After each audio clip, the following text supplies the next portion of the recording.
Cher auditeur du Prélude Football Podcast, si présentement tu écoutes la version audio, sache que la version vidéo est disponible via le lien que tu trouveras dans la description de cet épisode ci-dessous. Si tu nous vois en ce moment et que tu préfères écouter la version audio pour pouvoir occuper tes tâches quotidiennes, le lien pour les plateformes audio se trouve aussi dans la description du vidéo qui se trouve ci-dessous. Euh, S'il vous plaît, nous partagez vos suggestions, commentaires et questions sur les épisodes qui sont déjà passés et sur les épisodes futurs. Ça va nous aider à vous donner un meilleur produit. Et si vous aimez ce qu'on fait et que vous voulez nous encourager, le meilleur moyen de nous encourager, ça ne vous engage en pas grand-chose, mais c'est de s'abonner sur notre page YouTube, Prélude Football Podcast ou Prélude Football dans la barre de recherche YouTube. Vous allez trouver ça assez facilement. Fac. Cette semaine, on reçoit Carl Brennan, l'entraîneur de la ligne offensive avec le Rouge et Or de l'Université Laval. De quoi qu'on a parlé? On a parlé de sa longue carrière. Ça fait 36 ans qu'il coach, c'est-à-dire qu'il coach depuis plus longtemps que je suis vivant. C'est ça. Fait qu'on a parlé de son passage, on a parlé de ses débuts, son passage au Rouge et Or. Il a fait aussi 4 saisons dans la CFL, dans la Ligue canadienne de football, avant de retourner au Rouge et Or. Au travers de tout ça, on a parlé de comment il s'est fait challenger au courant de sa carrière, puis comment, avant d'être rendu là où il est rendu, avoir tout le temps des joueurs draftés à gauche, à droite, professionnels. Il y a eu des moments un peu plus slow aussi. Là. Sinon, qu'est-ce que tu dirais, Pierre? Ben, c'est ça. En fait, on pense que Carl Brennan, c'est une légende, mais moi, j'étais surpris d'apprendre que ça fait... Avant d'avoir son poste à temps plein, il l'a mérité. Là. Il a été au Rouge et Or quand même un bon moment. Il a fait des sacrifices ou des choix, diront certains, pour s'assurer de pouvoir coacher. Puis finalement, quand la chance s'est présentée à lui, ben, il l'a saisi. Mais c'est le parcours avant de se rendre là, c'est pas de la chance, là, c'est du travail. Genre d'épisode, quelqu'un nous a répondu, qu'on l'a invité, un gros let's go a été crié. Là, yes. Ouais. Je pense qu'on peut commencer l'épisode comme ça. Ouais. Bon podcast, tout le monde. Bon podcast.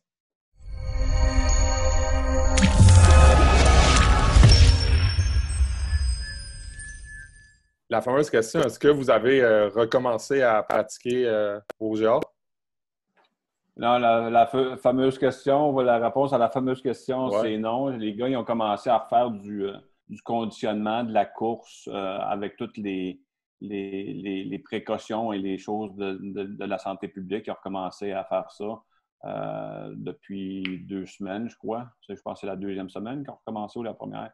Puis les choses semblent bien aller. Là. C'est toujours plaisant de revoir un peu les gens puis les jeunes quand ça fait 3 mois que tu es confiné dans ton appartement ou ta maison qui dit que c'est bien de faire des rencontres virtuelles, mais c'est tout le temps plus plaisant au moins de voir un peu le monde en personne. Est-ce que toi, de ton côté, tu as réussi à garder un contact régulier avec tes joueurs durant l'hiver? Assez régulier. Soit que je les téléphone ou nous autres, on a fait un suivi aussi académique là, tout au long de quand l'école est allée virtuelle, quand tout le monde était confiné chez eux. Savoir si les gars, comment ça allait à l'école, comment ça allait personnellement aussi. Là. Des fois, on s'imagine que tout est beau, tout est correct, puis en principe, tout allait bien. C'est sûr que nous autres, on voulait faire plus un suivi au niveau académique pour savoir comment que les choses allaient de leur côté. Puis, dans ton cas aussi, tu t'occupes beaucoup de... Tu sais, tu es très impliqué avec la clinique des entraîneurs du Rouge et Or. Absolument. Comment... ça représente quoi que ça a été annulé, que ça n'a pas eu lieu? Est-ce que pour toi, ça a été quelque chose de gros ou c'est juste, vous avez juste remis l'année prochaine? On l'a remis à l'année prochaine. C'est sûr que c'est décevant parce qu'on met beaucoup de temps là-dedans. On met beaucoup aussi on avait, depuis quelques années, on est sur une lancée aussi que d'année en année, il y a de plus en plus d'entraîneurs qui participent et que c'est le fun de voir. On amène aussi une qualité d'entraîneur, des entraîneurs invités puis de nos entraîneurs à nous qui font une grosse job de présenter ce qu'on fait. C'est décevant, mais c'est juste partie remise. J'ai vu qu'il y a des universités qui avaient qui en avaient des cliniques, puis ils ont décidé de le faire virtuellement. Ouais, ouais. Mais le côté technologique, pour moi, un peu, est un peu, je sais pas compliqué, mais pour que tout se déroule bien, des fois, il y a des glitches techniques qui font en sorte que c'est un peu plus compliqué. Mm. Puis là, Puis après aussi, ça, ben là, ouais. il faut que tu le diffuses, il faut que tu l'enregistres, puis tu l'envoies aux gens d'une autre façon. Tu sais. Ouais. Puis vous avez vos joueurs à gérer aussi durant ce temps-là. Là. On a nos joueurs à gérer, Ouais. puis je pense que c'est juste partie remise. Je pense qu'à quelque part, on va tout revenir à une normale à un moment donné, puis c'est juste les gens vont avoir encore plus le goût de participer en personne. Tu sais. Ouais. Puis peut-être, dernière question là, sur tout le confinement, etc. Est-ce que vous semblez avoir peut-être plus de détails là, avec plus ça avance, là, à savoir s'il va y avoir une saison à l'automne? Est-ce que vous avez bon espoir qu'il va y avoir une saison à l'automne? Ben, c'est sûr qu'on vit tout le temps d'espoir. Là. Je pense que si on ne vit pas d'espoir, on vit, je veux dire, c'est de la vie plate un peu aussi, mais je me dis, les choses vont bien dans le moment. C'est sûr que les autres conférences, il n'y aura pas de championnat national comme le U Ouais. Sports l'a annoncé. Donc, est-ce que nous, on va de notre côté, dans la RSEQ, on va avoir une saison complète, comme on pourrait dire, comme la normale, où il va y avoir des adaptations. Je pense que tous les scénarios sont étudiés dans le moment, puis seules les prochaines semaines vont nous le dire. Les choses ont l'air à progresser quand même assez bien dans le moment. Je sais que Coach Constantin il est en contact constant avec les dirigeants de la RSEQ et les autres entraîneurs de notre conférence, mais ça va devenir aussi, je pense, à quelque part, une décision aussi de la santé publique. Ouais. Mais comme ça va dans le moment, comme je vous dis, ça change a vite, l'air hein? d'aller assez rapidement, ça Ouais, change hein? très vite. Puis en espérant que ça change vite, puis ça du bon côté, puis ça ne change pas vite de l'autre côté aussi. Mais Ouais. ça, on n'a pas le contrôle là-dessus. C'est juste qu'on suivre les étapes. J'ai l'impression qu'il faut suivre les étapes. Puis plus qu'on va suivre les étapes puis être safe, si on pourrait dire, les choses vont bien aller. Ben, c'est ça. Au moment où on se parle là, présentement, depuis hier, selon les étapes annoncées par le Football Québec, on a le droit de recommencer une pleine pratique. Fait que ça va vraiment vite, là, mais ouais. Oui, ça va très vite. Puis c'est des très bonnes nouvelles. Mais comme on dit, il faut tout le temps aussi toucher du bois puis dire que, OK, là, ça va bien. Il faut continuer à suivre les étapes. Ouais. On parlait un peu de ton parcours parce qu'on prend le temps de regarder le parcours des personnes à qui on lance une invitation à participer à notre projet. Puis, dans ton cas, tu coaches depuis un certain temps. Depuis, tu as un parcours assez chargé puis avec beaucoup d'expérience. Fait que la classique question, là, comment tu as commencé à coacher? Ah, ça, au départ, ça peut peut-être ressembler, puis les gens qui me voient et qui me connaissent, ils ne me connaissent pas trop. Moi, je suis un joueur de hockey à la base. Donc, toute ma jeunesse, j'ai joué au hockey. J'ai joué au hockey jusqu'au midget. À ma dernière saison midget, puis j'étais en secondaire 5, j'étais sur la glace quasiment tous les jours, puis on dirait que j'ai eu un écœurite du football, du hockey. Donc, j'ai arrêté de jouer au hockey, puis je suis rentré au cégep, puis en principe, je ne suis pas censé nécessairement faire de sport. Puis j'ai commencé à jouer au foot au cégep Saint-Lawrence. Donc, j'ai joué 2 ans à Saint-Lawrence, 1 an au cégep, dans le temps, ça s'appelait le Séminaire Saint-Georges, qui est maintenant le cégep Beauce-Appalaches. Et puis, j'ai joué 2 ans là. Après ça, je suis allé faire des études à l'Université d'Ottawa. Puis c'est là que j'ai commencé à coacher, en principe. J'ai commencé à coacher à la Pile-les-Vents Mont-Bleu à Hall. Je coachais du côté défensif, donc je coachais la D-line.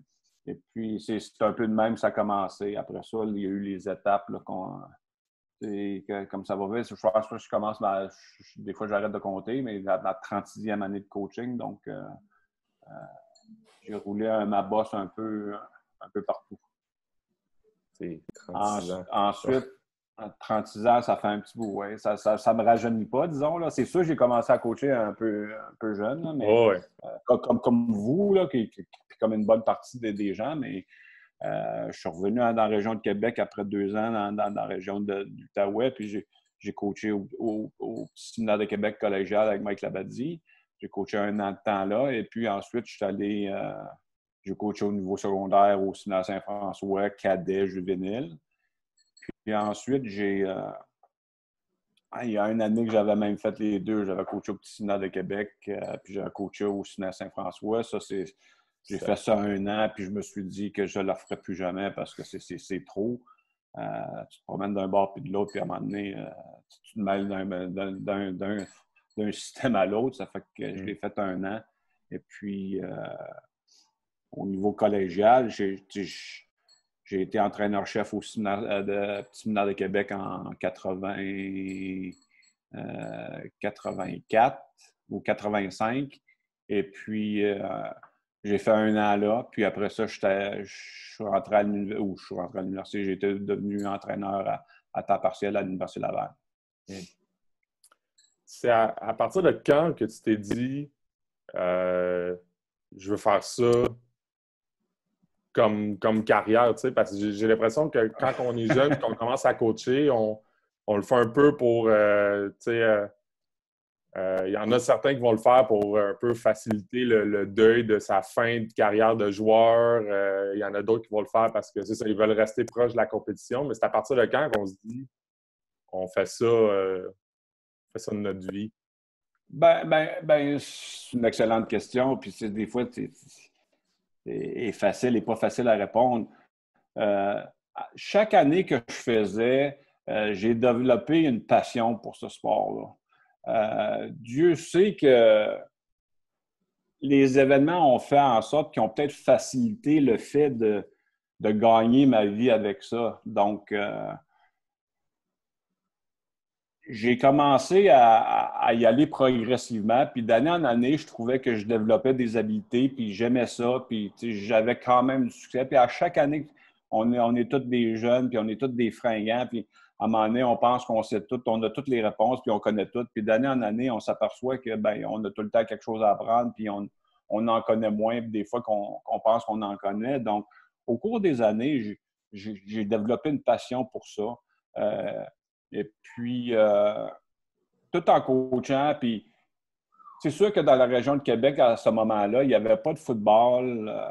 Personne n'était à temps plein, dans le fond. Donc, puis il n'y avait pas d'université Laval, puis il n'y avait pas de cégep ou quoi que ce soit, qui avait du personnel à temps plein. Donc, à un moment donné, il faut que tu fasses ce que tu peux faire dans la vie pour gagner ta vie. Moi, je surveillais le pensionnat au Séminaire Saint-François de nuit, qui me permettait de coacher le jour puis faire tout ça. Donc,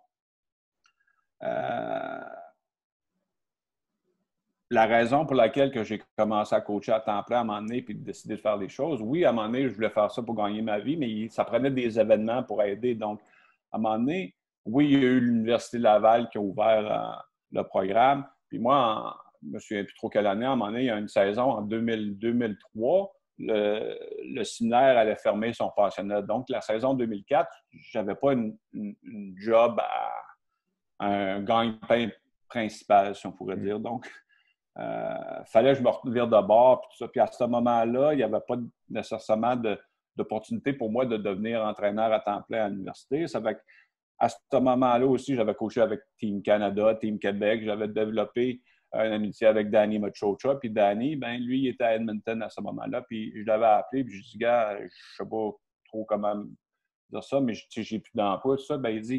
Il dit, je sais qu'ils cherchent un coach d'O-line avec les Stampeders de Calgary.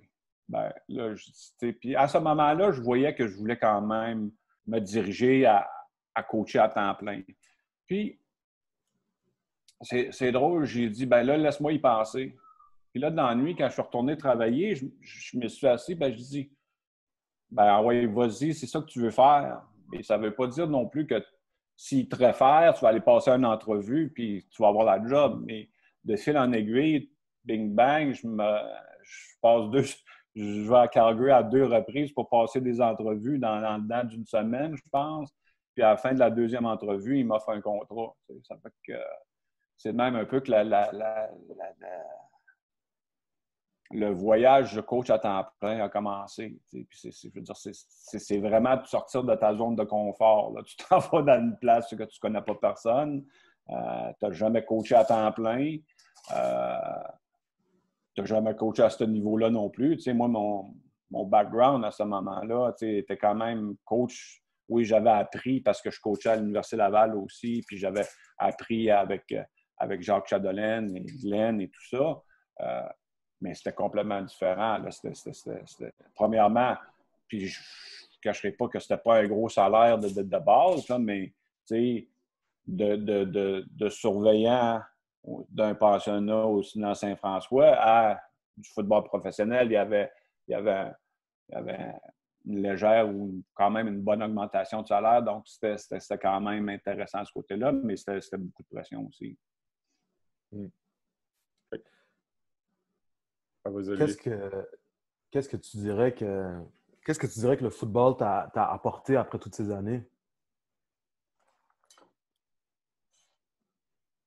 Ça encore, c'est une très bonne question. Qu'est-ce que ça m'a apporté? Ça m'a apporté probablement à me surpasser moi-même, puis à me développer comme être humain, puis apprendre à... Je suis un gars, oui, qui aime être avec le monde, mais c'est de créer des relations interpersonnelles avec des gens, créer des liens d'amitié, Ça m'a développé aussi comme personne au niveau de l'emploi du temps. J'ai tout le temps été quand même quelqu'un qui travaillait quand même assez fort, mais une éthique de travail. Ne jamais lâcher, même si les choses vont bien, les choses vont pas bien. Et ça m'a quand même développé une certaine résilience parce que, comme de raison, il t'arrive toutes sortes d'affaires dans ta carrière et dans ta vie qui te fait réfléchir des fois. Puis des fois, c'est facile aussi de te dire, bon, ben là, non, ça, c'est trop tough, ou là, je suis écœuré, puis j'arrête tout ça, puis je refais d'autres choses. Ça m'a fait développer de la résilience. Et ça m'a fait développer que quand tu penses que quelque chose va arrêter ou que tu vas perdre quelque chose, ben, il y a tout le temps d'autres choses qui reviennent aussi. Quand j'ai perdu ma job à Saint-François, c'était comme si, OK, ben là, qu'est-ce que je fais de ma vie? Là, je veux dire. Mais là, finalement, il y a un filon qui m'a amené vers d'autres choses, puis comme j'ai sorti de ma zone de confort, puis qu'est-ce que ça m'a apporté? Ça m'a apporté, c'est peut-être niaiseux à dire, mais comme j'ai dit, ça m'a fait développer des relations interpersonnelles, mais ça m'a fait voyager un peu aussi, peu importe qu'est-ce qu'on peut dire. Oui, quand tu es un coach de football, ton temps est tellement précieux et tu en passes tellement de temps là-dedans que tu te dis, bon, ben, tu n'as pas de date de voir, mais j'ai vu quand même toutes les grandes villes canadiennes au moins. Avec Team Canada, j'ai visité un peu les États-Unis. Donc, ça m'a apporté un peu un côté de voyage aussi. Quand tu es parti dans la CFL, avant au Rouge et Or, tu n'étais pas à temps plein, c'est ça? C'était encore... Non, j'étais à temps partiel, c'est ça, j'étais à temps partiel. Donc, puis je travaillais ma job principale, comme je disais, c'était être surveillant de nuit au pensionnat de Saint-François. Puis je faisais aussi la sécurité sur les spectacles dans la région de Québec aussi dans le temps. Donc, je faisais tout ça pour pouvoir coacher. Arriver à, ouais, voilà. Ouais. Voilà. Ouais. Je veux dire, dans la vie, puis qu'est-ce que ça t'apporte? À un moment donné, il faut que tu fasses des sacrifices. Puis à un moment donné, tes sacrifices, des fois, tu dis, ils n'aboutiront jamais à rien, mais en bout de ligne, à quelque part, ils vont aboutir à quelque chose. Fait que, souvent, c'est s'entourer de bonnes personnes aussi, puis des gens qui te font confiance. ouais. Puis à ce moment-là, le Rouge et Or, ça ressemblait à quoi? Tu sais, l'organisation ressemblait à quoi? Puis toi, dans ce premier passage-là au Rouge et Or, tu te définissais comment comme entraîneur? Ben, je me définissais comme un jeune entraîneur qui avait des bonnes connaissances, mais qui avait tout à apprendre aussi. Tu sais, je veux dire, comme les premières fois que tu passes ton entrevue avec Jean-Michel Delaine, tu t'aperçois que oui, tu connais des choses, mais tu en as encore pas mal à apprendre. Puis quand tu commences à coacher au niveau universitaire, c'est que tes connaissances, oui, tu as des bonnes bases de connaissances, mais tu as encore un chemin à faire aussi. Là, c'est sûr que les choses aujourd'hui, l'information est tellement disponible par rapport aux médias sociaux, à l'Internet puis à tout ça. Donc, c'est plus facile d'avoir de l'information, mais à ce moment-là, c'était beaucoup plus, ben, on allait faire des cliniques, on parlait à un tel, on parlait à un autre, mais c'est tout le fait de me définir comme coach et que je pense que j'avais une bonne base. Puis souvent, les bases sont techniques. Puis après ça, au niveau des schemes, puis au niveau de voir qu'est-ce que les autres disent, c'est là que tu développes un peu plus. Par rapport à ça, tu sais, il n'y a personne qui réinvente jamais le football, tu sais. C'est-à-dire, je veux dire, la majorité des équipes dans la RSEQ vont courir inside zone ou outside zone, tu sais. Ça reste que tout le monde court du zone, tu sais, mais il y en a qui courent mieux que d'autres, tu sais. Qu'est-ce que tu penses qui va faire la différence? Ben, la différence entre. Je pense que tout est comme dans n'importe quoi, tout est dans les détails. Tout est dans les détails de comment tu l'enseignes, comment tu perçois, qu'est-ce que les défensifs font, techniquement, comment tu es. Puis l'autre chose aussi qu'on oublie souvent, c'est que as-tu les joueurs pour le faire? Tu sais, je veux dire, c'est bien beau avoir tous les meilleurs schemes au monde. Si tu n'as pas les athlètes ou les athlètes ne comprennent pas qu'est-ce que toi, tu veux leur transmettre, le succès va être moyen ou quoi. Le moment où les détails sont pointueux, que ce soit la ligne à l'attaque au niveau du sol ou quoi que ce soit, la technique, le ci, le ça, comment que le porteur de ballon court le jeu. C'est tout un ensemble de choses. Donc, le succès d'un jeu ne dépend pas juste que, OK, les New England Patriots courent ce jeu-là, nous autres, on va le courir, puis on va le courir aussi bien qu'eux autres. Parce qu'il ne faut pas oublier non plus que souvent, de la façon que des choses sont courues, oui, on connaît les détails, puis oui, ça c'est inside zone, ça c'est wide zone, mais il y a tout le temps des subtilités à un jeu qui te permet d'avoir plus de réussite là-dedans. Tu sais. Quand tu arrives avec les Stampeders, là, ta première équipe dans la CFL, c'est quoi qui te surprend le plus? C'est quoi qui te marque le plus? Et la différence entre le Rouge et Or et la CFL? Ben, je veux dire, souvent, on demande, les jeunes, ils demandent du collège, du high school, du secondaire au collégial, du collégial à l'université. Souvent, la vitesse d'exécution de tout ce qui se passe, ben, quand tu es rendu au niveau professionnel, je veux dire, tout arrive plus vite. Je veux dire, c'est la vitesse des gars, c'est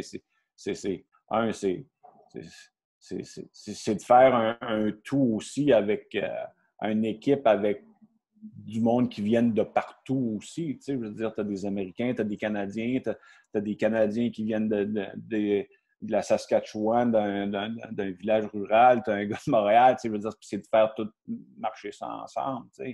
Mais c'est qu'une saison, puis ça, on l'oublie souvent. Moi, je me souviens que quand on était rendu après, on avait 2 matchs hors concours, puis on était rendu à notre 6e match de l'année, bien, pour moi, c'était une saison complète universitaire sans aller dans les playoffs. C'est long à antipêcher. Je veux dire que tu joues 20 games ou 20 matchs avec 2 matchs hors concours, 18 games de saison régulière, puis nous autres, on n'avait pas fait les playoffs. Donc, c'est long. Ouais. C'est long, puis c'est aussi bête de t'atteler parce que t'as bien beau avoir un bail ici et là, puis c'est les matchs souvent, des matchs, 2 matchs en une semaine, les back-to-back Labor Day à Calgary, Edmonton, où ce que tu joues un match en juin, le jeudi, puis tu rejoues l'autre le lundi prochain, donc tu es quasiment en 4 jours de match dans le temps. Ouais. Je veux dire, ça va vite. Là, ça va vite. Ouais, ça revient souvent dans ceux qui. Pour avoir parlé à des joueurs aussi dans d'autres épisodes qu'on a fait, là, mais ouais, la durée de la saison. Là. Puis, tu sais, tu l'as dit, là, quand tu étais au secondaire, quand tu es arrivé à l'université, tu as des coachs à qui tu peux demander conseil, mais quand tu arrives pro, là, si jamais tu veux demander des conseils à un autre coach, vers qui tu te tournes? T'sais, oui, tu as tes coachs à l'intérieur, là, mais mettons, O-line, c'est qui peut t'aider quand tu arrives pro si tu as des questions? Ben, c'est ça, il y a les secrets ne seront pas tout le temps divulgués, mais si au courant de ta carrière ou n'importe quoi, tu as créé des liens avec des gens ou tu as eu des mentors, ben, que tu sois rendu à même niveau qu'eux autres, ben, ça va encore être tes mentors. Comprends-tu? Moi, j'ai eu la chance, puis je suis privilégié d'avoir un gars comme un coach de Razio qui m'a influencé, qu'on parle encore, qui m'a énormément influencé. Il y avait coach Bill McDermott, qui aujourd'hui est décédé, mais qui m'avait aussi aidé au courant de ma carrière comme coach d'O-line, que ces gens-là, même si j'étais à leur niveau, puis même si je coachais contre eux autres parfois, ils étaient là si j'avais une question ou, c'est sûr qu'ils ne dévoilaient pas tout ce qu'eux faisaient, mais moi, si j'avais une chose, si moi, je vois quelque chose sur film, c'est quoi qu'ils essaient de faire, ben, ils étaient ouverts à m'aider de ce côté-là. Donc, il y a tout le temps une entraide à quelque part. Puis je vais vous dire honnêtement, c'est spécial, puis les coachs d'O-line, c'est du monde, il y a la clinique, la co-clinique, la chose, ils ont tout le temps... C'est une camaraderie qui à quelque part, que je ne coach pas à d'autres positions, mais je la vois pas nécessairement envers des coachs de receveurs ou whatever. Je veux dire, ça fait que, comme je te dis, j'ai été extrêmement privilégié dans ma carrière, puis je le suis encore d'avoir du monde que quand j'ai des interrogations ou quoi que ce soit, ils sont là pour moi. Vois-tu, on a un petit groupe le mercredi soir, là, coach de Radio est là, Pat de Monaco de BC, de Calgary est là, Kelly Bates. On a un petit groupe qu'on zoome un soir, puis le mercredi soir, c'est notre soir, puis on parle 2 heures, puis qu'est-ce qui est le fun là-dedans, c'est qu'on parle de tout et de rien. Comment toi tu vois ça, comment toi tu fais ci, comment toi tu fais ça. Puis des fois, c'est le coaching, vous êtes des jeunes coachs, mais vous en percevez probablement. C'est pas ce que toi tu sais, c'est ce que les gens le savent. Puis souvent, un gars va comprendre quelque chose d'une façon, mais si tu lui expliques de la même façon à un autre, il ne comprendra pas. Ça fait qu'à un moment donné, il faut que tu sois capable d'exprimer ce que tu veux de différentes façons pour que tout le monde, en bout de ligne, comprenne. Parce que c'est pas, à quelque part, c'est pas chinois le football, mais il faut tout le temps être capable de l'expliquer de différentes façons. Bloquer quelqu'un, mettre tes mains à une place, le monde va dire que c'est facile, mais c'est pas facile en soi non plus. Puis je prêche pour ma paroisse. C'est pas, jouer au line, c'est pas quelque chose qui est naturel. Non. Il faut que tu essaies de faire quelque chose qui n'est pas naturel à du monde que probablement tout au long de leur carrière, ils disaient que toi, tu n'es pas assez bon de jouer des lines, toi, tu n'es pas assez bon de faire un fullback, toi, tu n'es pas assez bon de chose, regarde, toi, tu t'en vas jouer au line. Je veux dire, c'est ça. Tu l'as mentionné, la camaraderie des O-line, puis j'ai pris un peu l'habitude de poser la question à tous les coachs d'O-line qu'on reçoit. Comment t'expliques ça que les O-line, en tout cas moi, dans toutes les équipes que j'ai vues dans ma vie, les O-line forment une société dans la société. Ils forment leur propre. On dit c'est une unité, mais c'est comme plus qu'une unité, on dirait souvent. D'après toi, qu'est-ce qui explique cela? Ben, je pense que c'est quelque chose qui est dans la personnalité de ces gars-là, tu sais, puis des O-line. C'est des gens qui sont... C'est des bons gars. Comprends-tu ce que je veux dire? C'est des bons gars qui aiment ça être entourés d'autres bons gars. Puis je te dis pas que les autres positions, c'est pas des bons gars, mais c'est des protecteurs. Ils aiment ça, ils aiment ça être en gang. Puis veut pas, les O-line. Probablement, peut-être, je l'ai mentionné, peut-être du fait que ben, quand il était plus jeune, il était tout le temps, tu sais, toi, va-t'en en O-line parce que t'es pas assez bon. Ben, eux autres, ils disent, ben, des fois, ils vont dire, this is the last stop until the bus stop, tu sais, je veux dire, avec... mais c'est peut-être pour ça aussi, tu sais, tout le monde, tu le mentionnes, Olivier, tout le monde le dit, ça, tu sais, je veux dire, vous autres, vous êtes une gang de spécial, tu sais, en voulant dire que, tu sais, vous êtes pas à part des autres, mais vous l'êtes un peu, tu sais, quand même. Puis, tu sais, je veux dire, ça fait quand même assez longtemps que je coach ta position-là, tu sais, je sais que ces gars-là passent énormément de temps ensemble, que ce soit dans saison morte, après une pratique, ils vont manger ensemble, ils vont aller, tu sais, moi, ils vont se faire couper les cheveux ensemble. Je dis, là, wow, là, tu sais, je veux dire, là, donnez-vous un peu de break, là, tu sais, je veux dire. Mais c'est ça, c'est dur à expliquer, mais c'est probablement, comme je te dis, du fait qu'ils ont été peut-être mis à part au départ un peu, là, tu sais. Puis, je veux dire, comme je te dis aussi, la nature de notre position fait que c'est rien de naturel, tu sais. Ça fait que, et encore là, puis souvent aussi, les coachs, moi, je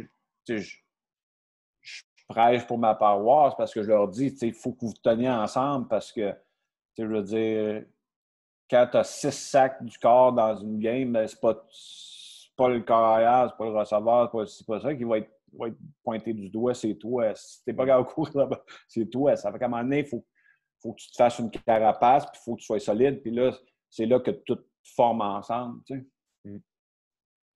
Puis comment tu as vu la position évoluer?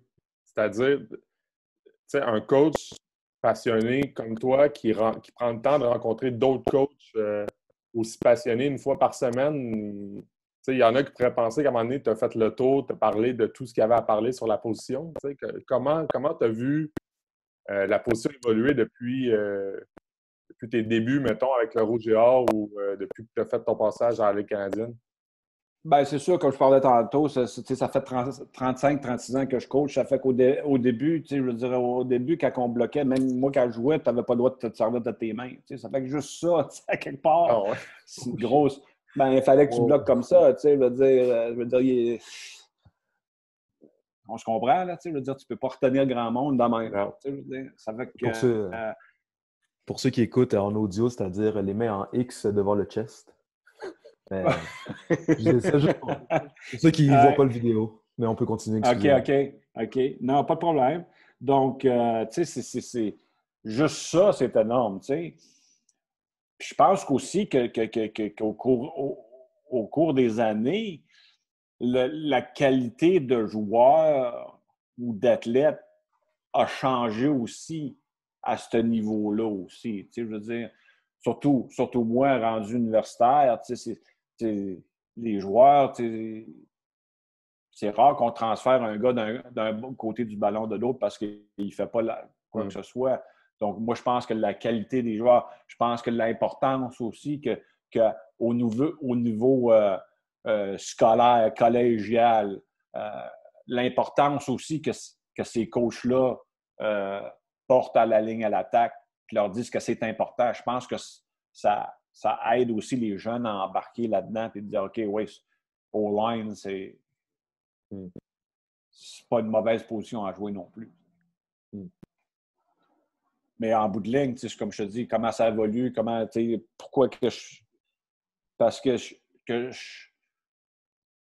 comme tu dis, je suis un passionné, mais je veux aussi être à l'affût de s'il y a quelque chose de nouveau qui se fait, je veux le savoir. Est-ce que je vais le prendre puis je vais m'en servir? Je vais l'étudier avant, puis je vais faire des recherches avant de l'acheter comme du cash. Comprends-tu ce que je veux dire? Je pense que comme jeune coach, quand tu es un jeune coach, puis on l'a tout fait, je l'ai fait moi-même, on va dans une clinique, puis là, on revient, puis là, OK, c'est ça qu'on fait. Ouais, mais ça fait-tu ce que tu fais? Est-ce que tu as les athlètes pour le faire aussi? Tu sais, c'est tout ça.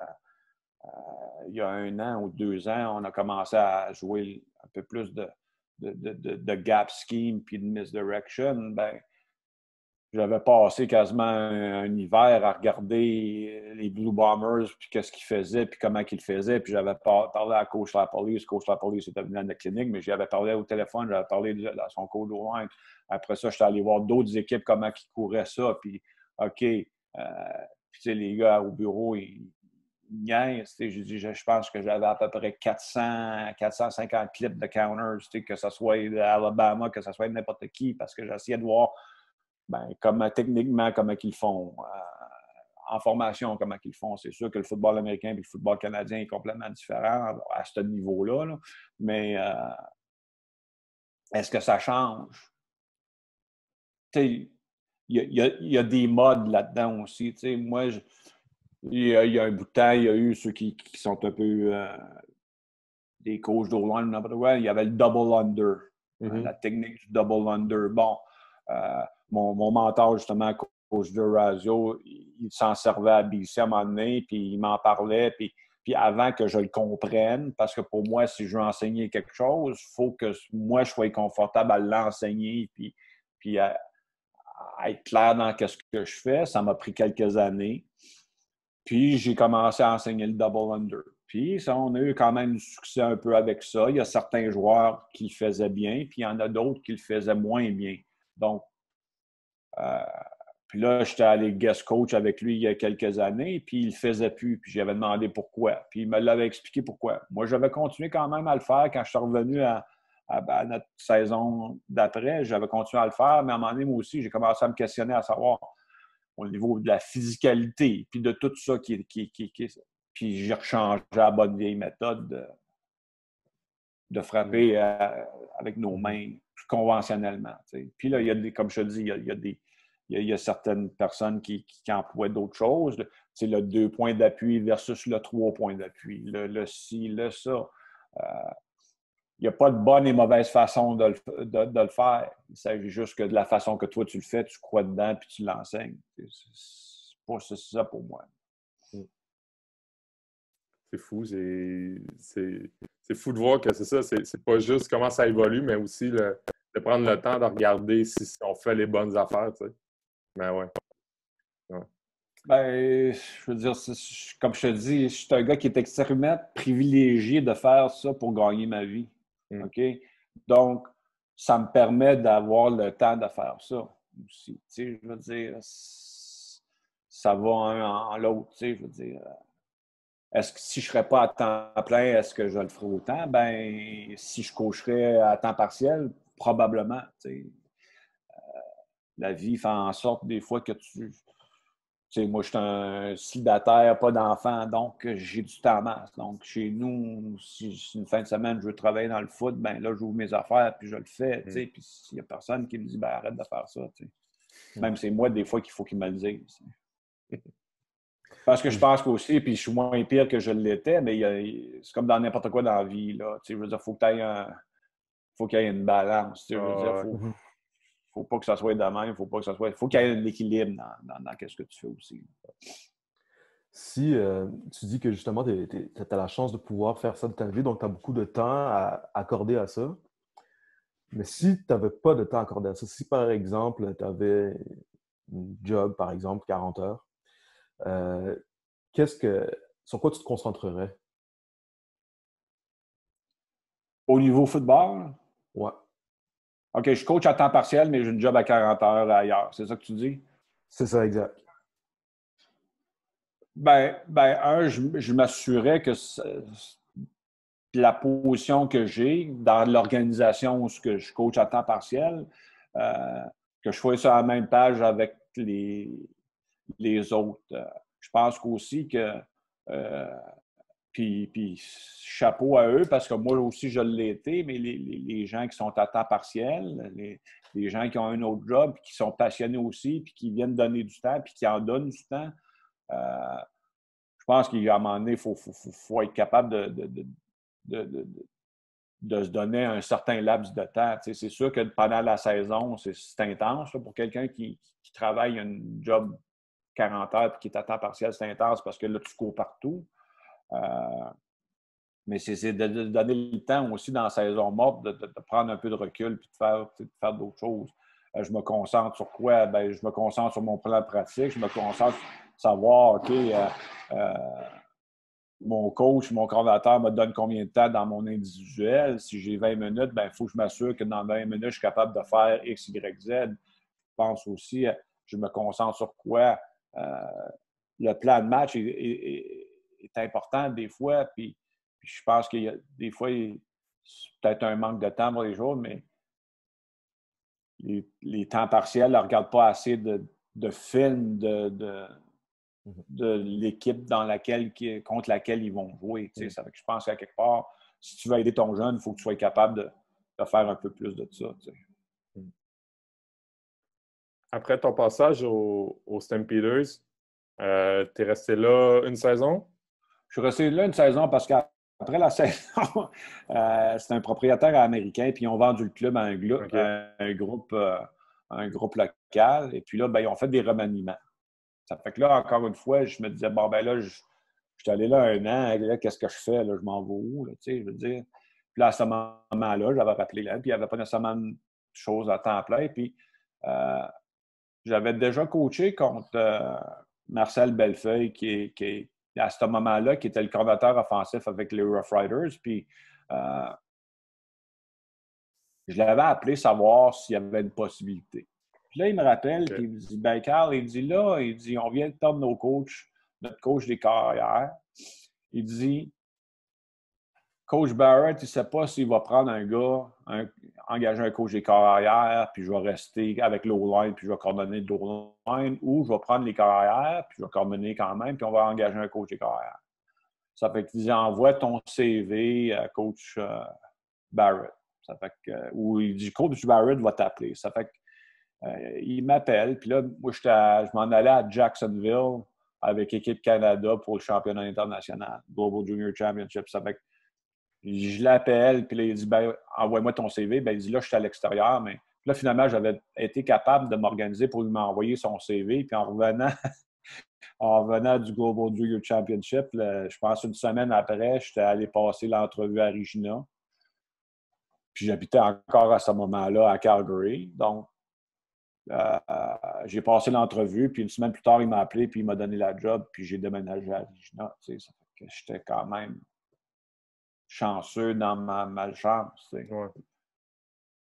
Puis j'ai vécu, je veux dire, le monde parle de Regina comme si c'est l'enfer là, comme place, mais la passion des gens pour le football là-bas est incroyable. Je veux dire, c'est sûr que nous autres, on avait une saison qui était quand même un peu difficile, mais quand tu gagnes là-bas, you're the best. Puis quand tu gagnes pas, c'est comme un peu n'importe où. Là, mais quand je reprends du recul, quand je regarde les choses, je me dis, ben c'était pas une mauvaise place à être non plus. Puis c'est quoi qu'est-ce que tu apprends de ta première saison? Puis qu'est-ce qui fait en sorte que ta deuxième saison est peut-être différente parce que tu as déjà vécu une saison dans la CFL? Est-ce que c'est différent parce que c'est une autre équipe ou sensiblement la même expérience à ta deuxième année? Ben, c'est un peu la même expérience, sauf que, je veux dire, comme de raison, chaque équipe a une façon de. Puis l'autre affaire, c'est que c'était complètement différent parce qu'à Calgary, notre commentateur offensif était John Jenkins. Puis après six matchs de saison régulière, ils l'ont congédié. Ça fait que moi, j'étais à ma première année comme coach dans la CFL d'O-line. Puis Craig Dickinson, qui est maintenant le head coach à Regina, c'était le coach des receveurs. All right?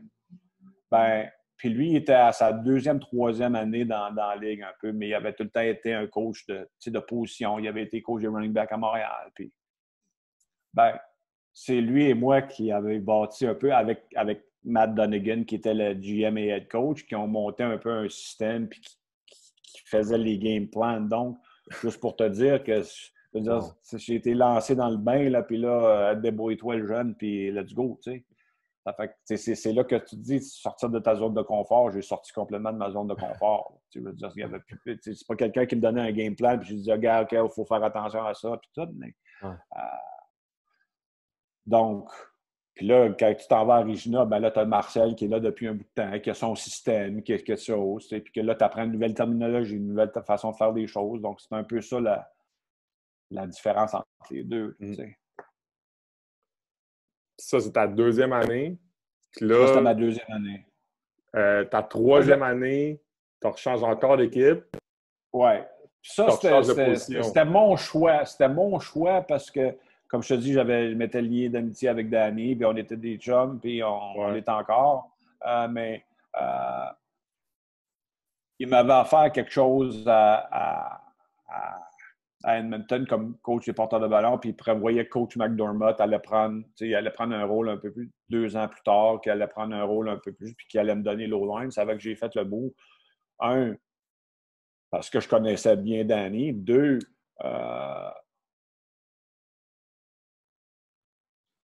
financièrement, c'était un peu mieux. Donc, je me suis dit, 1 plus 1 fait 2. Donc, je suis parti pour Edmonton à ce moment-là.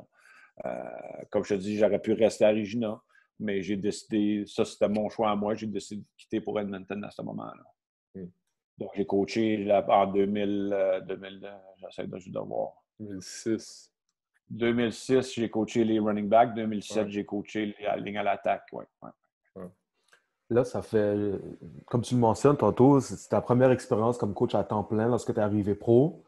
Ça Ouais. fait 2 saisons que tu joues pro, puis là, comme Pierre l'a mentionné, tu es à une nouvelle position. Ouais. Comment cette transition-là se fait? Ben, la transition, puis la façon que Danny me l'avait abordé, c'était au niveau plus comme protection, de passe pour les running backs, protection bloquée pour les fullbacks, puis, tu sais, faire des choses plus au niveau de technique que stratégique, tout ça. C'est sûr qu'à un moment donné, il faut que tu apprennes comment que les choses se développent, mais ce n'était pas mon but principal. Puis je pense qu'une des une des plus belles ou des affaires que j'ai été le plus fier, c'est que notre running back partant, c'était Troy Davis. Puis Troy Davis, il avait joué à Iowa State, puis il avait des records dans l'NCAA de rushing records, puis c'était un très bon running back dans la Ligue canadienne. Il avait joué à Hamilton, et peut-être ailleurs, je ne me souviens plus trop, mais lui, c'était un marteau. Lui, il s'alignait, puis il baissait le casque, puis il frappait le gars en protection. Mais on avait tellement travaillé protection de passe techniquement, tout ça. Puis Troy Davis, il a tout appliqué qu'est-ce que j'y avais enseigné. Puis pour moi, de voir un gars qui était probablement à sa 5e, 6e année dans la ligue, un coach d'O-line vient puis qui enseigne des techniques de protection de passe, puis qui les applique, puis qui les applique très bien. Je pense que ça m'a fait quelque chose comme, OK, lui, là, c'est là des fois que tu peux voir comment que des gars vont, they trust you, là, tu sais, comprends-tu le dire? Mm-hmm. Ils comprennent ce que tu fais, ils comprennent, puis ils appliquent les choses, puis ils te font confiance, tu sais. Puis je pense que c'est comme je te dis, c'est un des affaires que je suis plus fier d'avoir transformé un gars dans une saison, dans le fond, à faire quelque chose qu'il ne faisait jamais. C'est le fun parce que c'est ça, c'est de voir un gars qui est déjà bon, puis qui t'arrive à une nouvelle position, puis il t'écoute, ça doit être, Mais c'est ça assez aussi, le c'est fun. parce que puis tu le mentionnes, tu sais, des fois, le monde, il me demande c'est quoi la différence entre un gars universitaire et un gars professionnel. Le gars professionnel, veux-tu le coach autant? Là, Ouais. les bons, ceux qui veulent, là, ils veulent que tu coaches parce que c'est leur gagne-pain, et puis eux autres, ils veulent pas. Ils veulent pas perdre leur gagne-pain. Je veux dire, ça fait qu'ils vont t'écouter, puis c'est à toi à les rendre meilleurs. Sinon, si tu les rends pas meilleurs, ben, qu'est-ce qui arrive? Ce qui peut arriver, ben, c'est que il perd sa job. Puis à ce moment-là, ben, ces gars-là, ils ont des familles, puis ils ont des enfants, puis il faut qu'ils les nourrissent. Bon. il faut que tu les fasses performer un peu aussi. Fait que tu conclus ton passage dans la Ligue canadienne après 4 saisons, Oui. dont les 2 dernières avec Edmonton. Oui. Tu reviens avec le Rouge et Or, j'allais dire, est-ce que c'est une décision de revenir avec le Rouge et Or ou c'est la force des choses qui a fait que... C'est la force des choses. Je veux dire que tout le monde sait que le sport professionnel, comme dans bien des choses, est il y a un rendement qu'il faut qu'il se fasse. Puis nous, malheureusement, à Edmonton, dans les 2 années que j'ai été là, ma première année, on n'a pas fait les séries. Ça faisait la première fois en 35 ans que les Eskimos ne se faisaient pas les séries. Donc, les gens, ils ont dit, je veux dire, des partisans, c'est des partisans. Puis la deuxième année, on ne les a pas faites aussi. Donc, à un moment donné, il y a des changements qui se font dans une organisation pour X, Y, Z. Puis moi, ben, j'ai été épargné. Donc, je veux dire, business is business. Puis la vie est la vie. Donc, je me suis ramassé à essayer de me trouver. Puis à ce moment-là, j'ai été quand même chanceux. Jeff Boisvert, qui était à Saint-François puis qui est encore à Saint-François, je ne sais pas s'il est impliqué dans le football, mais il quittait Laval pour aller à Saint-François, justement. Donc, ça a ouvert un poste de coach à temps plein pour moi. C'est de même un peu que je suis revenu avec le Rouge et Or. Le timing était clairement bon parce que la preuve, c'est que tu es encore là. Je veux dire, c'est le timing. Le timing a été excellent parce que, tu sais, je veux dire, puis comme je te dis, j'ai été excessivement chanceux parce que le timing était bon. Quand j'ai perdu ma job à Saint-François, tu sais, il y a une porte qui s'est ouverte, une porte que je pensais probablement jamais qu'elle allait se rouvrir, mais qui s'est ouverte. Puis là, quand une autre porte s'est fermée, il y en a une autre qui s'est ouverte. Tu sais, souvent, il faut juste croire qu'à un moment donné, il y a des bonnes choses qui vont arriver. Ouais. Je présume qu'il y a une dynamique différente avec ces joueurs à ces 2 niveaux de jeu qui sont quand même très différents, là. C'est-à-dire professionnel et universitaire. Puis tu sais, une gimmick aussi du fait que professionnel veut pas, très souvent les joueurs ils gagnent plus que les coachs. Tu sais. Mais est-ce que en fait, moi, ma question, c'est est-ce qu'il y a pas de différence? Oui, vas-y. C'est quoi la différence entre la relation? Ouais. Je peux pas dire les autres parce que, tu sais, je veux dire, quand j'étais plus jeune, est-ce que j'étais plus proche de mes joueurs universitaires que je l'étais, que je le suis aujourd'hui? Probablement par la force des choses parce que là, la différence d'âge est plus grande, là, tu sais, mais j'ai tout le temps été quand même proche de mes joueurs. J'ai tout le temps été quand même ouvert à faire des jokes ou quoi que ce soit, tu sais, je veux dire, puis ça avait été la même affaire au niveau du professionnel. Tu sais, c'est sûr que le gars professionnel, lui, après la pratique, il ne passera pas une demi-heure dans ton bureau puis jaser de n'importe quoi parce qu'il veut aller voir sa femme et ses enfants. Tu sais, comprends ce que je veux dire? Tandis qu'un gars universitaire, la porte est ouverte, ils vont rentrer puis ils peuvent parler pendant une demi-heure puis on va jaser de tout puis de rien. Tu sais, je veux dire. Mais la relation, pour moi, n'est pas nécessairement si différente que ça. Tu sais, moi, j'ai été chanceux encore là dans ma carrière universitaire d'avoir des bonnes personnes puis des bons gars. Tu sais, à ma première année, tu sais, je veux dire, j'avais des gars qui avaient joué à Syracuse, j'avais à Kent State, tu sais, puis c'était des Canadiens en majorité. Oui, mais il aurait pu me dire, tu sais, Younes Centrofour, il aurait pu me dire, ben, t'es qui toi, tu sais, je veux dire. Mais non, ils ont vu, tu sais, aussitôt qu'ils voient que leur coach travaille puis qui compte pas ses heures puis qui compte pas ses heures, ben ils vont travailler avec lui. Quand tu reviens au Rouge et Or, tu sais, pas le parcours logique, il n'y a pas de parcours pour coacher, mais souvent, ceux qui arrivent universitaires viennent ils ont passé par le cégep, ils ont passé par le secondaire avant. Toi, dans ton cas, quand tu reviens au Rouge et Or au niveau universitaire, tu arrives de la Ligue canadienne, est-ce que pas au niveau de la relation, parce qu'on en a parlé, mais au niveau de peut-être ta vision ou comment tu te définis comme coach, est-ce que c'était différent ton approche avec les joueurs de par le fait que justement tu arrivais d'un niveau plus haut avec un autre, avec d'autres trucs que tu venais de voir? Là? Ouais. Est-ce que ça a changé beaucoup? Non, mais tu sais, encore là, j'étais plus. Mes connaissances étaient peut-être plus approfondies. Je savais plus que ce que je voulais. Je savais plus que c'était ça que je voulais et non, ben peut-être ci, peut-être ça. Tu sais, j'étais pointueux dans les affaires. Euh, puis, je voulais développer les joueurs à un niveau encore supérieur. Donc, tout était fait en sorte que je les coachais quasiment comme j'avais coaché les 4 dernières années dans nos niveaux professionnels. Que je veux dire, au niveau des assignations, je laissais peut-être moins passer les choses que je laissais passer avant. Est-ce que genre, tu te mettais un défi j'allais dire, le but, c'est de gagner au niveau universitaire puis de s'assurer de se rendre le plus loin possible dans la saison. Mais est-ce que dans ton cas, vu que tu avais vécu le niveau professionnel, tu te mettais un défi de plus de dire, ben j'essaie de les préparer à ce niveau-là aussi? Non, je me suis jamais mis de pression de ce côté-là. Je pense que, je veux dire, la pression que tu te mets, pour moi, c'est que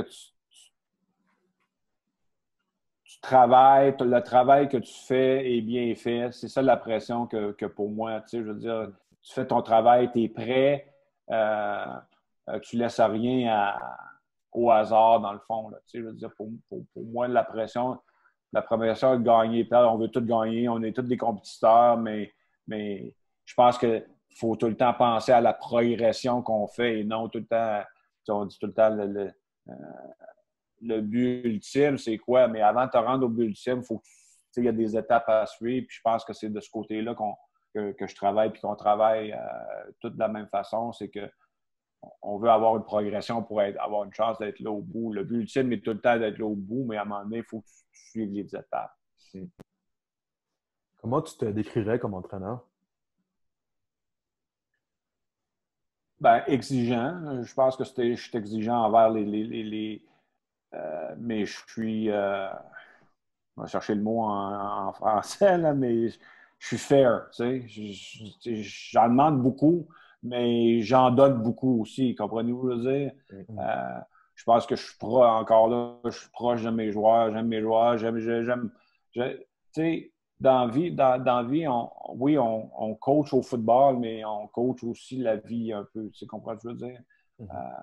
J'aime autant voir un joueur qui est rendu chez les professionnels ou un joueur qui est rendu puis qui a une job puis qui a des enfants puis que, tu sais, je veux dire, ça pour moi, voir un jeune qui rentre après le cégep puis qui est un jeune adulte, mais là, rendu au bout de 5 ans, qui est une personne complètement différente aussi, ça, c'est quelque chose qui me tient à cœur. Comment tu as vécu ça fait longtemps, on te demande à toi, ça fait longtemps que tu es au GA, puis tu as eu comme 2 passages. Ça a été quoi l'évolution du programme depuis que tu as commencé là, tu sais, pour vous rendre où vous êtes, là, sans rentrer dans tout le... Je vais te dire honnêtement, quand j'ai commencé à coacher en 96 à temps partiel, M. Tanguay, M. Lambert, Glenn, n'importe qui m'aurait dit un jour on jouerait devant 18 000 personnes un jour, j'aurais dit non, vous êtes complètement. Non, ça n'arrivera jamais. Je veux dire. Mais c'est arrivé. C'est arrivé pourquoi? Parce que les gens de la région de Québec ont embarqué dans le show. Je pense que tout est arrivé à un bon moment aussi où il y avait un vide un peu. Les Nordiques étaient partis, puis tout ça, puis il y avait un vide. Puis je pense que l'Université Laval, le football a quand même eu une progression rapide à gagner une première Coupe Vanier, puis après ça, les enchaîner après. Donc, c'est un peu ça le champ. Pour moi, je ne voyais pas ça qu'un jour ça deviendrait qu'est-ce que c'est aujourd'hui. Puis chapeau aux gens qui ont aidé dans tout ça. La clé pour moi du Rouge-Or, c'est à quelque part, oui, moi je suis parti, il y en a d'autres qui sont partis de ça, mais c'est la stabilité du coaching staff qui permet de continuer d'année en année avoir des progressions. Il y a des gens qui ont resté, qui sont là depuis le début, qui sont partis, comme moi qui est parti 4 ans, il est revenu. Justin, il est parti un petit bout de temps, il est revenu. Mais Glenn, Marc est là depuis le début.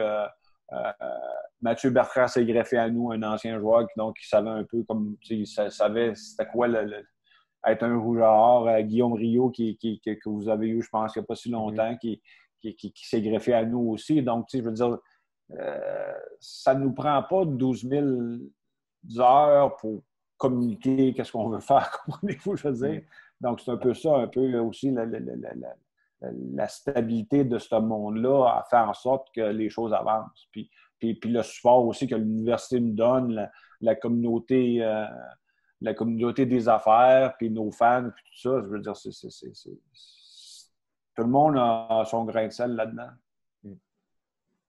Parce que, tu sais, vous connaissez un succès, puis vous êtes des puissants dans cette ligue-là. Ça fait que, je veux pas, il y a des joueurs qui veulent venir jouer pour vous, puis dans ton cas, ben, il y a des joueurs qui veulent avoir ton expérience, puis grandir avec toi en tant qu'O-line. Comment toi, tu sais, comment tu approches tout l'aspect recrutement, puis qu'est-ce que tu recherches chez un O-line quand tu regardes un O-line au niveau cégep pour dire est-ce que lui, je serais capable de travailler avec lui et de le développer? Je pense que ça part tout. Je veux dire, tout le monde parle de beaucoup de choses. Je pense que ça parle, quand tu fais le tour des camps d'entraînement ou des camps de printemps ou n'importe quoi, tu vas voir des matchs. Je veux dire, c'est un joueur de foot. Je veux dire. Deux, c'est comment il se comporte sur un terrain. Je veux dire, est-ce que c'est un gars que tu sens que tu vas falloir tout le temps que tu sois en train de donner des coups à la tête pour le calmer ou quoi que ce soit. C'est sûr que pour moi j'aime des joueurs de ligne à l'attaque qui oui, ils ont quand même une rapidité, qui sont vite, qui jouent physiquement, parce qu'à quelque part, si tu n'es pas physique à cette position-là, je veux dire, tu as de la misère un peu. J'essaie de chercher aussi des bonnes personnes, puis j'essaie aussi de chercher des gars qui veulent travailler. Souvent, non seulement tu vas à un camp d'entraînement ou un camp de printemps, puis tu regardes un gars, puis tu dis oui, lui, je l'aime. Puis tu vas voir des matchs, puis oui, lui, c'est un bon joueur. Mais quand tu parles à leur coach, il commence cette personne-là. Il commence ce kid-là. Si c'est un bon kid, si c'est un mauvais kid, si c'est un leader, si tu peux avoir un leader. En principe, il y a beaucoup de facteurs qui font en sorte à un moment donné que. Mais des fois, pour moi, que quand je fais. Des fois, j'ai le privilège aussi d'aller aider dans des camps de printemps. Puis, quand tu coaches un gars dans un camp de printemps, tu peux savoir un peu, tu peux le connaître un peu plus. Tu comprends ce que je veux dire? C'est que tu es capable de comprendre, OK, lui, ouais, quand j'y parle, il gets it. Il gets it. Ça fait que ça aide aussi. C'est sûr que je n'ai pas le temps de faire tous les camps et toutes les choses, mais. Puis souvent aussi, vous savez comment c'est large, puis combien il y a de football au niveau collégial, tout ça, c'est dur de voir tout le monde partout. Ben là, c'est sûr qu'on se fie à leur coach, puis à leur coéquipier, même des fois. Puis encore, on veut des gars qui veulent venir chez nous. Oui, aussi, oui. Le fait de... vous réussissez à accueillir quand même beaucoup de joueurs de l'extérieur, là. Oui.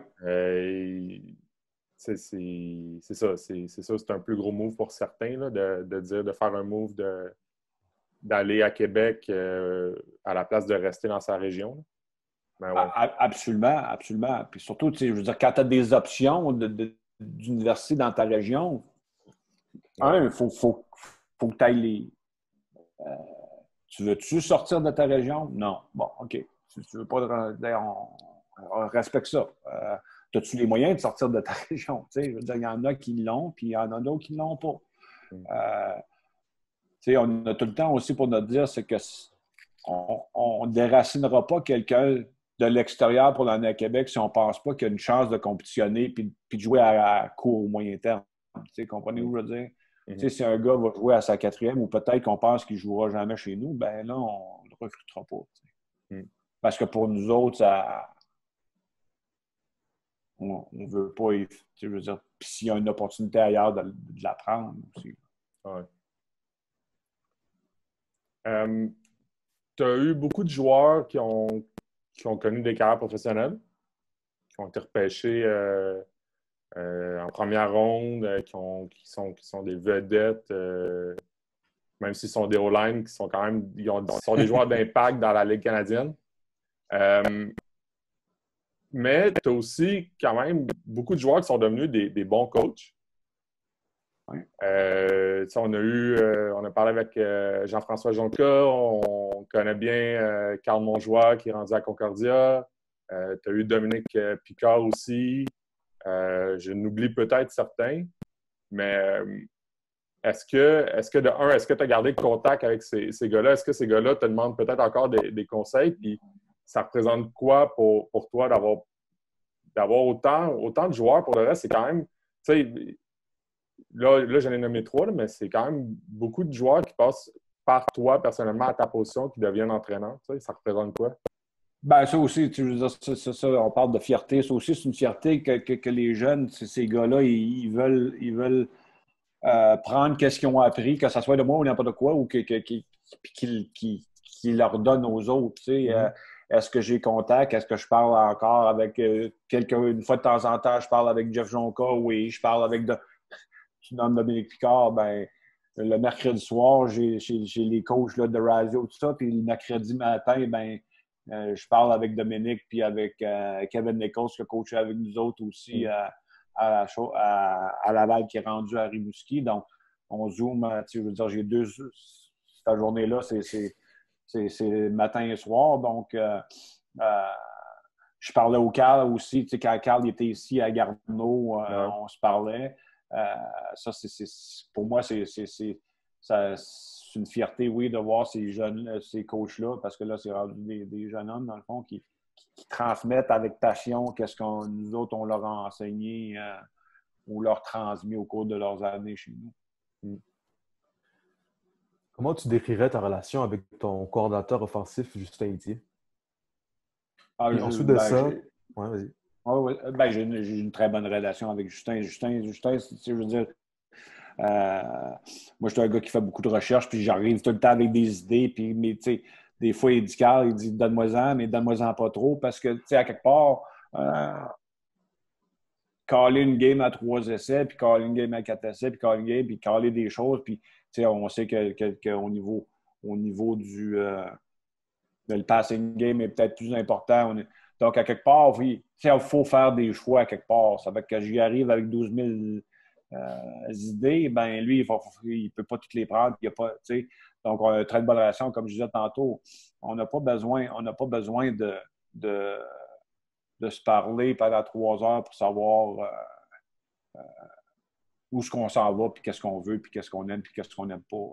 Lui, il va m'arriver avec ses idées. Moi, je vais arriver avec mes idées. Puis après ça, une fois qu'on a pris la décision, ben on vit avec. Là,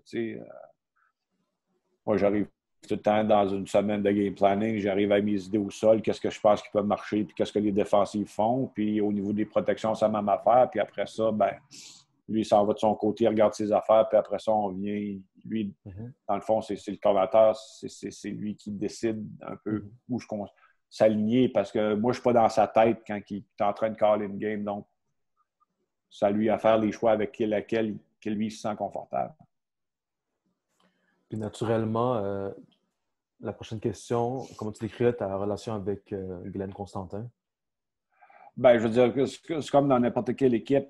Si tu es un coach d'O-line, tu es aussi bien d'avoir une bonne relation avec ton coach de D-line. C'est quoi je veux dire? Et vice-versa. Donc, lui, il coach la D-line, donc on fait des one-on-ones, puis souvent, on va échanger sur certaines choses. Il va me faire, quand il regarde du film des autres équipes, qu'est-ce que tu penses qu'ils font, puis on échange de ces côtés-là. Puis moi aussi, je vais le voir des fois, ben là, si on fait ça, qu'est-ce que ça te dit, toi? Donc, encore une très bonne relation. Ça fait tellement longtemps qu'on se connaît, c'est que des fois, tu prends ça pour acquis aussi.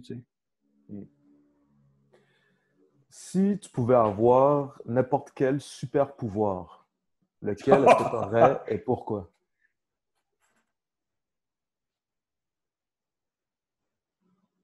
Ouais, ça, c'est une bonne question.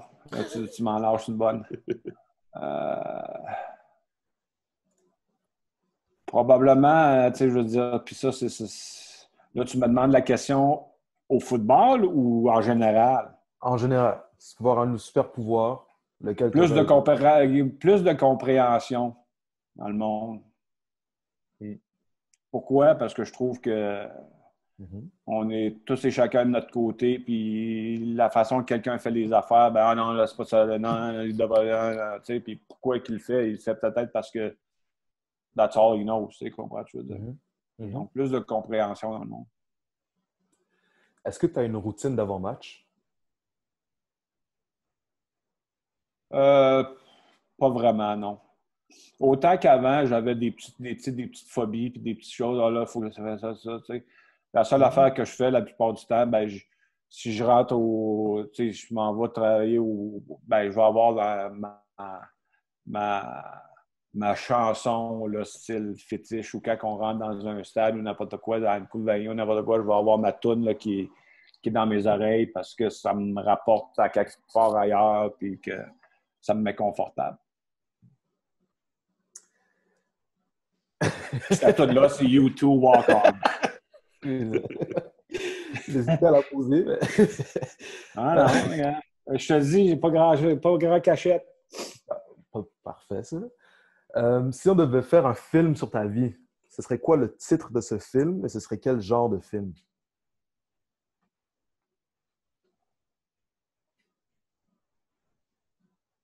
Quel genre de film? Ouais. Et le titre. Passionné, ça serait le titre. Ben, je veux dire, quel genre de film ça serait? Ça serait que ça soit dans n'importe quelle sphère de la vie, que c'est quelqu'un qui vit pleinement ses passions. Est-ce que tu as un championnat préféré? En fait, non, je recommence. Quel est ton championnat préféré? La Coupe Vanier. Ouais, ouais, c'est ça. Fait que plutôt, laquelle des coupes Vanier est ta coupe Vanier préférée plutôt? Ah, OK. C'est sûr que la première est spéciale. La première est spéciale parce que, comme n'importe quelle première chose, c'est toujours spécial. Euh, mais je te dirais, la Coupe Vanier contre Western chez nous, ça a été quelque chose de spécial. Puis la Coupe Vanier aussi, je me souviens jamais des années, mais je pense à 2011, on était allé à BC, on s'était fait assommer par McMaster, puis on était retourné l'année d'après à Toronto, puis on avait eu ces trois-là, pour moi, c'est quand même des spéciales parce qu'on venait d'en perdre une. Ben, les deux qu'on a perdu, comme moi j'étais là, contre McMaster à BC, puis contre Western à Hamilton. C'était deux matchs où on n'avait pas été là partout, puis quand on était revenu, ben là, c'était pas pareil. Est-ce que tu es contre les. Sais-tu combien t'en as gagné? Ben sûrement, mais. Ben, Pour le fun, là. le club en a gagné 10. Donc, j'en ai 8 sur 10. Sac. Ouais. Ouais. Est-ce qu'il y a une personnalité publique, un politicien, artiste, sportif, une ou plusieurs qui t'inspirent?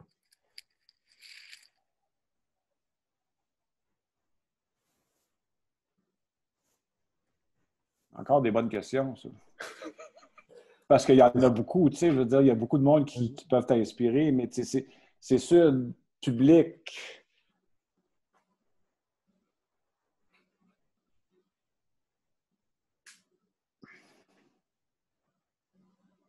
Ouais. Politique ou public?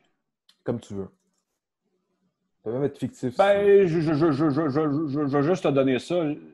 Puis qu'on aime que nos allégeances politiques, puis tout ça, que ça soit n'importe quoi pour moi, il a été mis dans une situation excessivement difficile. Moi, je trouve, j'ai énormément de respect.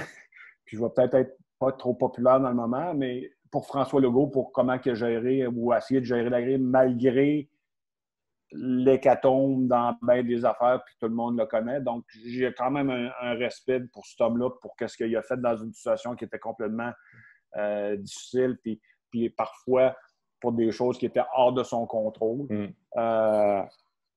Donc, oui, M. Legault, puis tu sais, j'essaie de regarder aussi des fois du côté musical, puis tout ça, ou du côté artistique.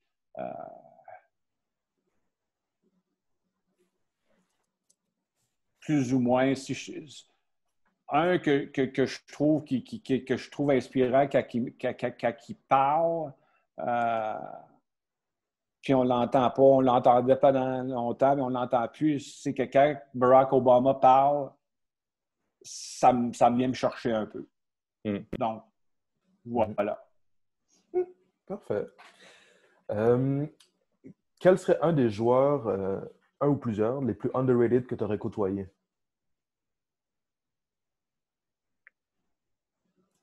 De mes joueurs à moi, je te dirais un des joueurs des plus underrated qu'on a eu probablement chez nous, Phil Gagnon. Philippe Gagnon, qui a été repêché par... il est à Montréal dans le moment. Phil Gagnon, c'était un des underrated. Puis je te dirais, là, je vois un peu plus loin, là, je te dirais François Bouliane. Qui a joué chez nous, là, left tackle, puis c'était tout un joueur. Si tu devais choisir 2 valeurs, lesquelles tu choisirais?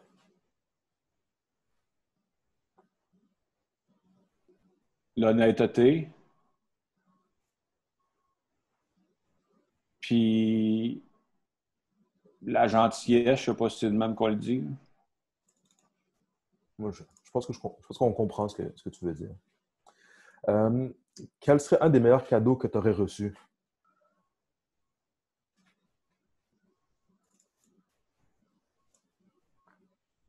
Ouf. Ça s'en vient rêver.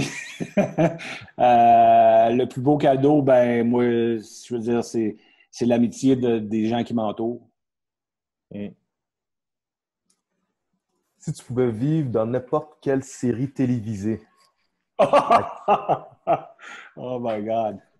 laquelle tu choisirais? Ouf.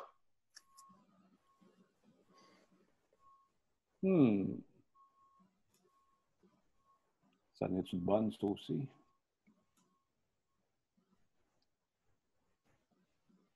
Friends. Est-ce qu'il y a une raison pas particulière? Beaucoup de raisons, comme de raisons.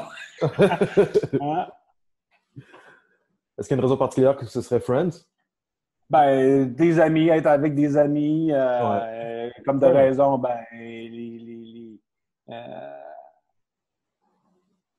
il y a du beau monde là-dedans. Et puis, mon frère a habité New York un an de temps, puis je suis allé visiter New York pendant 10 jours en 2012, après la Coupe de l'année en 2012, puis premièrement, je n'aurais jamais les moyens de vivre là, mais si j'avais les moyens, est-ce que je vivrais là à temps plein? Non, mais je passerais du temps là parce que je trouve que c'est une ville extraordinaire.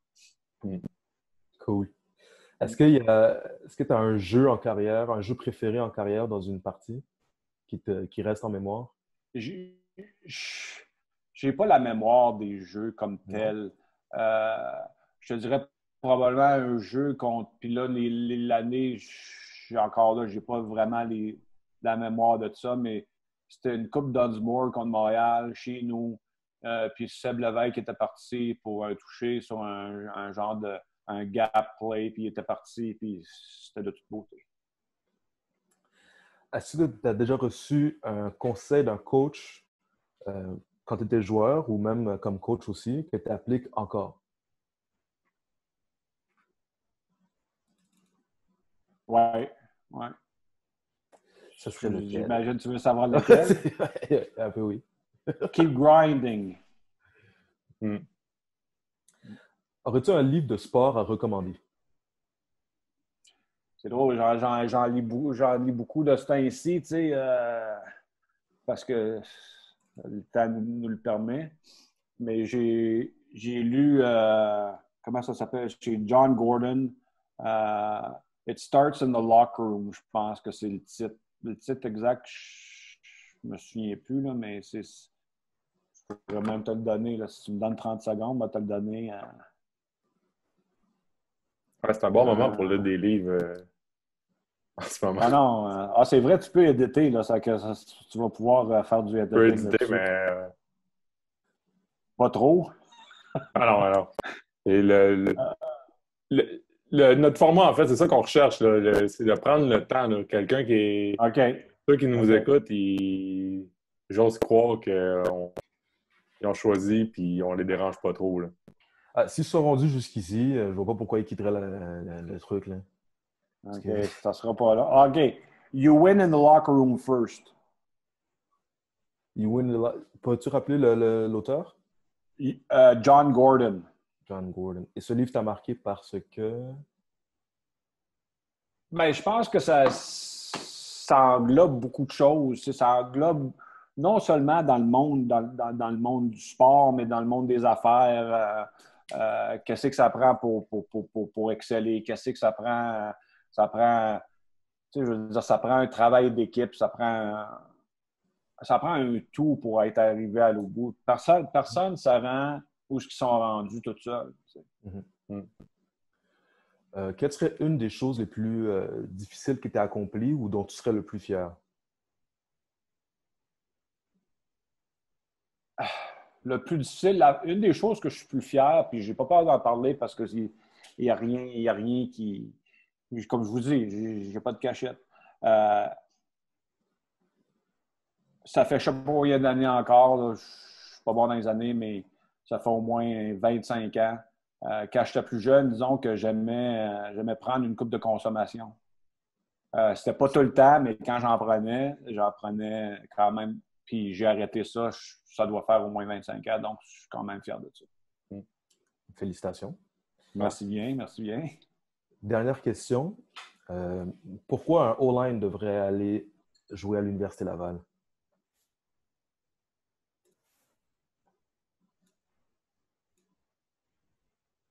Je te dirais je pense qu'au niveau de non seulement un O-line, mais que ce soit n'importe quelle position, l'encadrement que l'Université Laval lui donne au niveau d'être un étudiant athlète est très, très bonne au niveau de l'encadrement académique, au niveau de l'encadrement football, au niveau de l'encadrement du conditionnement physique et tout ça. Et pourquoi un O-line plus qu'un autre joueur? Je pense que s'il veut se surpasser, puis s'il veut être poussé, ben c'est pour ça qu'il devrait choisir l'Université Laval. Ben, ça fait le tour. Merci beaucoup, Carl Brennan, d'avoir pris le temps de discuter avec nous. Je suis sûr qu'il y a beaucoup de gens qui vont apprécier cette conversation-là. Tu es un peu une figure, une légende vivante, là. Je peux te le dire, je peux pas de le dire. Ouais. Mais t'es clairement dis-moi, nous, ça fait une couple d'années, entre autres pour nos camps, on l'a réalisé à un moment donné. Quand on regarde les coachs de O-line qu'il y a eu dans les dernières années au niveau universitaire, ben t'es un de ceux qui restent et qui, je pense même, est une référence pour plusieurs qui sont arrivés dans cette ligue-là. Là.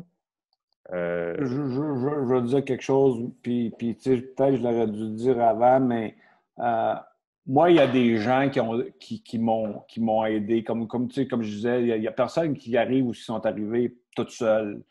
Je pense qu'il faut que la personne soit engagés puis veulent se rendre où ils veulent se rendre, mais j'ai eu des gens autour de moi qui m'ont aidé.